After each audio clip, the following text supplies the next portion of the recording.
The 6 steps of going to Mikva are as follows. I'm going to break it down for you. You have the dress for success. That's step 1. You got breaking and entering. That's step number 2. You have a seat. Step number 3. Skinny dipping. Step number 4. You got the awkwardness. Step number 5. And then the great escape is step number 6. So we'll start with dress for success.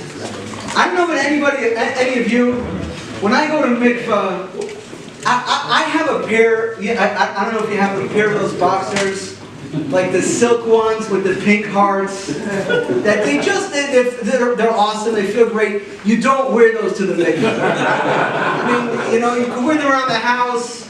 In the middle of the night, you want to go get a drink in the kitchen, you wear your pink boxers. You don't wear those to the mikvah. You got to dress for success.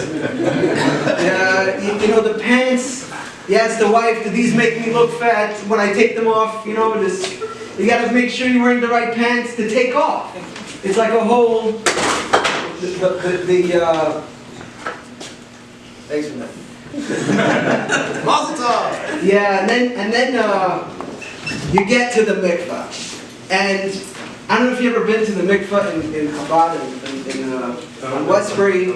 It's like trying to get into a maximum security prison. You got 1-inch steel bars, revolving doors, every single day. That's why it's called breaking and entering. Every single day you see this family. It's $2 to get in. And you see the family of 5. They're all like, the big guy, he's in there, he's in the bars, and the kid's underneath, and his head is banging into the thing, and they're trying to get through to save $4. You know, everybody's all in at once. And then you have the guy who just got off the plane straight from Switzerland, from Zurich, I don't know, somewhere. And he's trying to get change for €1 all morning. You know this guy, you know, let me change for €1. He's trying to get into the mikvah, poor guy.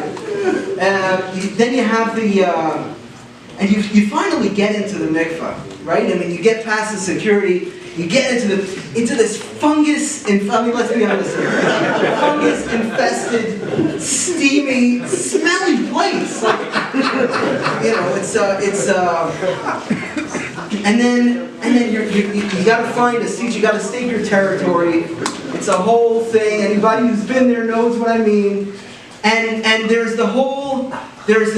going to get into details, but there's the seated and standing aspect of the whole deal. You know, it is just like, and people forget about personal space.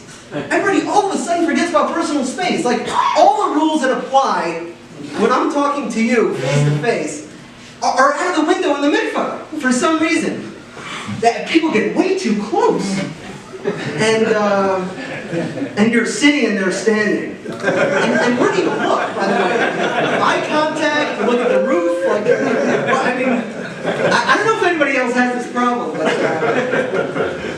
so we get undressed. You stake your territory. You got to put the pants on on the bench in a way that everybody knows that when you come back, this is your spot. Because otherwise, you know, the guy's going to come. So you stake your territory.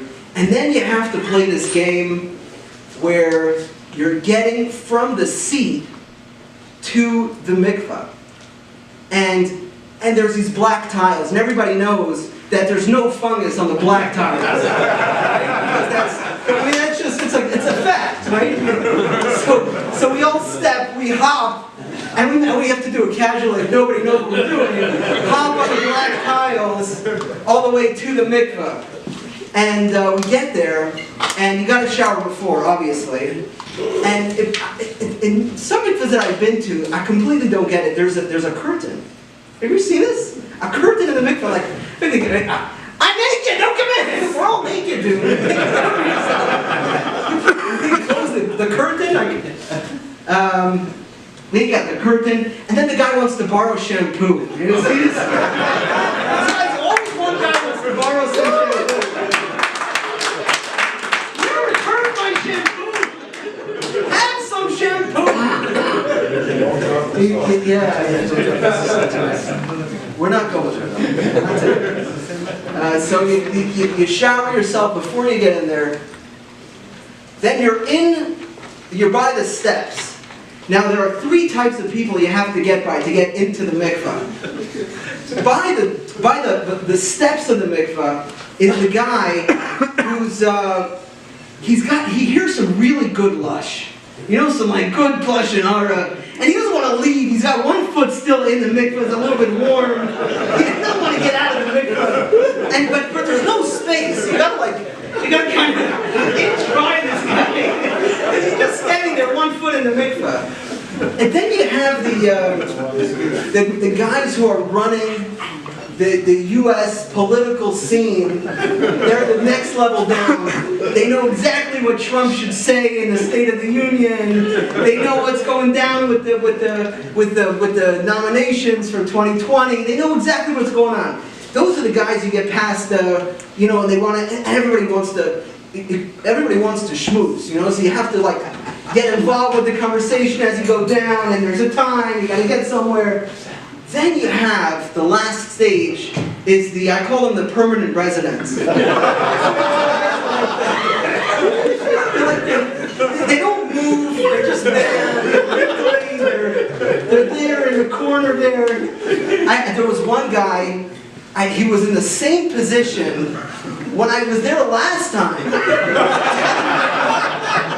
I haven't seen him around his wife and his kids are worried. I called the police. If you see something, say something. I think the guy is dead. I don't know. So you have the permanent residents, and then you got to dip. So you gotta move the stuff. The hairs. So notice, you make your space, create your space, and you dip. And as you're dipping, this is a life hack, by the way, that I just learned. People like the title 100 times.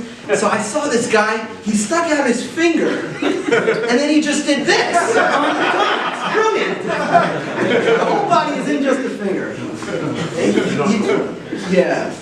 You get out, and then we come to the awkwardness. The awkwardness is the guy, fully clothed, who's this schlump, this schlucky guy who comes in, his wife sent him the title some Caleb. You know what I'm talking about? This idiot is there, come help me. Get undressed, make us feel comfortable. What are you doing? It's the only place where somebody could get undressed and make me feel more comfortable. Then you have the guy, as you're going back to see if the territory is still marked, you have this guy, you know this guy, he got into a good conversation, he's completely naked but so confident in his nudity, and you're getting dressed, and he's still there, and sitting and standing, obviously, and he's talking to you, and he's getting really close, he's got lots of really good stuff to say. And you can't, I'm cold to pay, you can't stop the conversation, so it goes on way too long. Plus, there's a guy sitting on my pants every time. On the pants! But they don't know the rule. Everybody knows the rules. I know the rules too, because when I come to the mikvah and somebody's too close, I sit uncomfortably close to him, so he gets the idea to move over. That's what we do. And then, exiting the mikvah is a push bar. There's the maximum security to get in, the push bar to get out. And that's it, you get out of the mikvah. Nobody ever thought of coming in through the exit door. That's going to the mikvah in 6 easy steps. Thanks, guys. That was good.